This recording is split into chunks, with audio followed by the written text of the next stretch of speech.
What makes the difference in the quality of people's lives?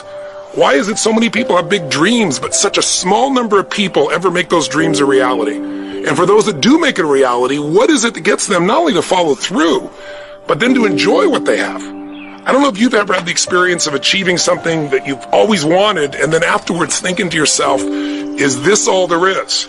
It's one of the worst feelings, It's almost worse than failing, because when you fail, at least you know, hey, I can still find a way to make it happen. But when you succeed and you're not happy, you're not fulfilled, then you got a real problem. I remember years ago, one of my teachers, Jim Rohn, used to say to me, he said, Tony, life goes by so fast.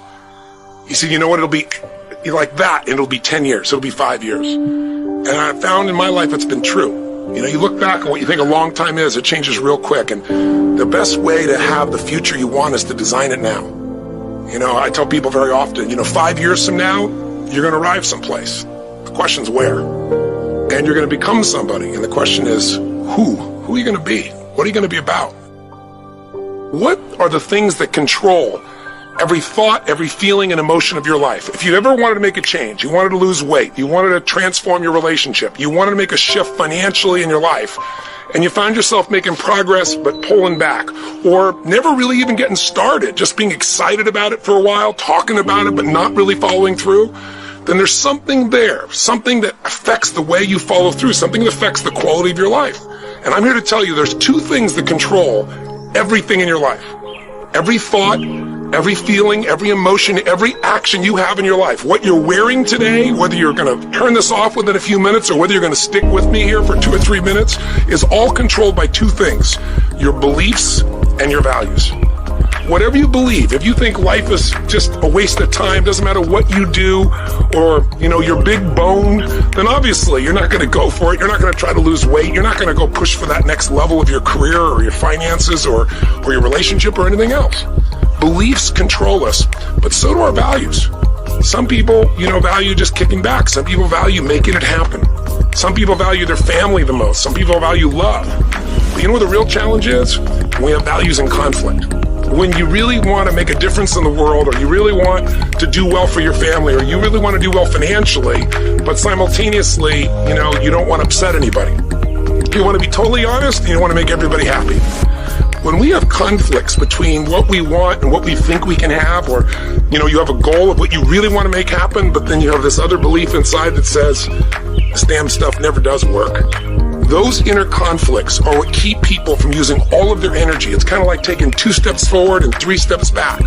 Maybe the question to ask is, where do I want my life to be today? And where am I really going? What is my destiny? What's going to fill me up? What's going to give me the meaning for my life? That's going to give me joy in my life, not just achievement, but real enjoyment, a sense of meaning and aliveness. What is it you really want for your life today? What's been stopping you? What's the stuff that holds you back? That you want to achieve certain things and you go for it, but get pulled back, or you achieve what you want and you're not really fulfilled and you want to make that change. I always tell people, I said, tell me your schedule. And they'll go, well, I go to work and I work 9 to 5 and I come home, I'm exhausted. And so, when am I going to start a business? I said, well, what about the other 8-hour shift?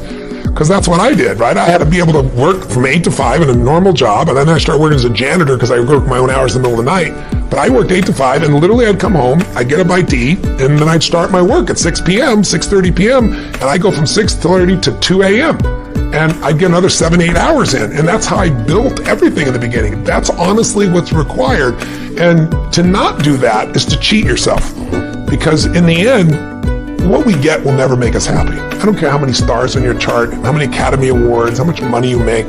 What makes us happy is progress. Progress equals happiness. If you're not growing, you're dying inside. Progress. Progress equals happiness. Even if you're not where you want to be yet, if you're on the road, if you're improving, if you're making progress, you're going to love it. You're going to feel alive. On the other hand, it doesn't matter how successful you are. If you stop growing, you start dying inside. In order for you to really feel like you're enough, many people believe they have to achieve an enormous amount. They may do it in different ways. They may do it by building a company and taking it public when they're 27 or 25 years old, or they find and create a new technology, or they become a very special doctor. But we live in a culture in the West that teaches people that you're not enough unless you do something really special and unique. And we define special and unique in interesting ways. Because success without fulfillment is failure. And I can't tell you how many people I work with who are supposedly the best in the world at what they do, and they have more money than they can spend, and they have all these people that love and respect them, and yet they're unhappy inside. Because if you want to know what's really you, where you're going to be alive is when it's really you. And you may think you know who you are because you've been living a certain way, but I'll tell you how you'll know. You'll feel euphoric, you'll feel strong, you'll feel unlimited, you'll feel free. So when I asked him, I said, what's the secret to wealth?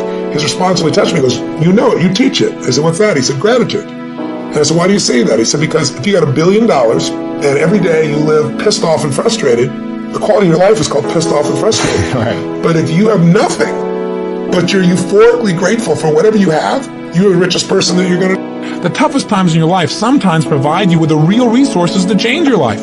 So what we've got to do is find something to appreciate. Not someday when things work out. We got to appreciate where we are right now. Here's what's going to make you happy or make you unhappy in life. It's real simple. Let's do a quick test. If you're in a situation right now where you look at your life, I know there's an area of your life that you probably feel pretty darn good about. Even if you're not happy with your finances, I bet you feel damn good close to your kids. Or if you're not close to your kids, maybe you don't have any kids, maybe you feel really good about your career. If you're doing not so good in your career, maybe you got a really great body that you've trimmed down or strengthened up, or you really shaped yourself the way you want, muscularly, or the way you look. Or if that's not happening, maybe you feel a really special connection with God, or really close to your mother or father or your family, whatever. Almost everybody has an area of their life they feel really good about if they're honest, if they're fair to themselves. So step number 1, decide to develop the habit right now, the habit of focusing on what's right in your world instead of what's wrong. The habit of focusing on what you do have instead of what you don't have in a situation. And as basic as that is, and as well as you know it, you've got to make it a habit. Because those habits form the chain of your ultimate character, of who you become and how you end up living your life. There are a few habits in your life that truly could change your whole life. I start every single day with this process called priming, training my brain to be in a peak state. See, you think it's your thoughts. Much of your thoughts have been primed by the environment, by the media, by what you read to, by your family, by your friends, by your culture, by your background. So what I do every day is I prime myself for what I want rather than letting the environment control me. I think your emotional, spiritual muscles are the most important ones. Courage unused, does it grow or shrink?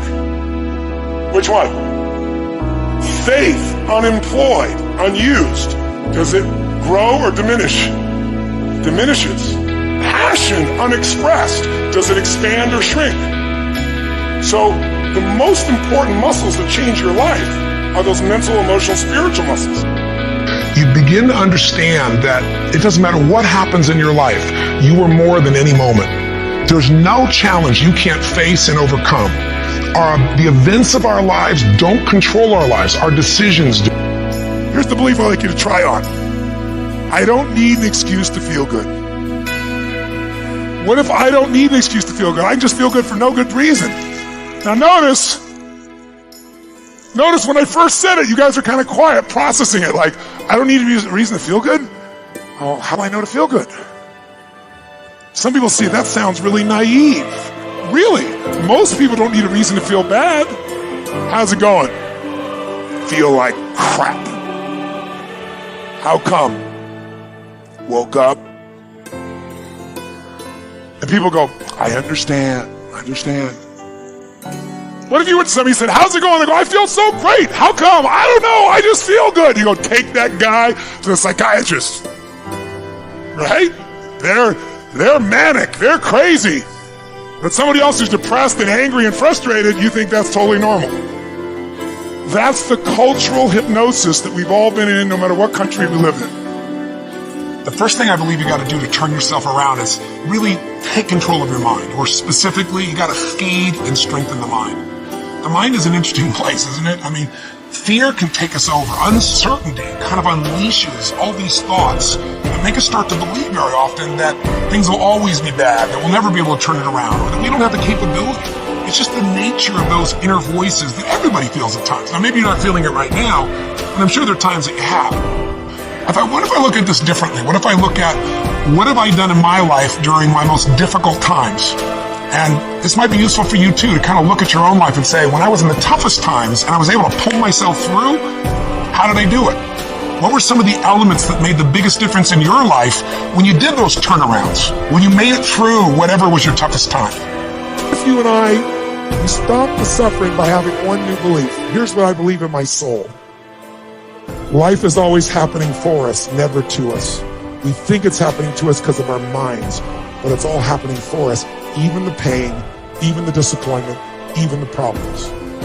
Maybe life isn't always about getting your preferences. Maybe life is about you becoming more. And when you do, you feel more alive and you have more to give.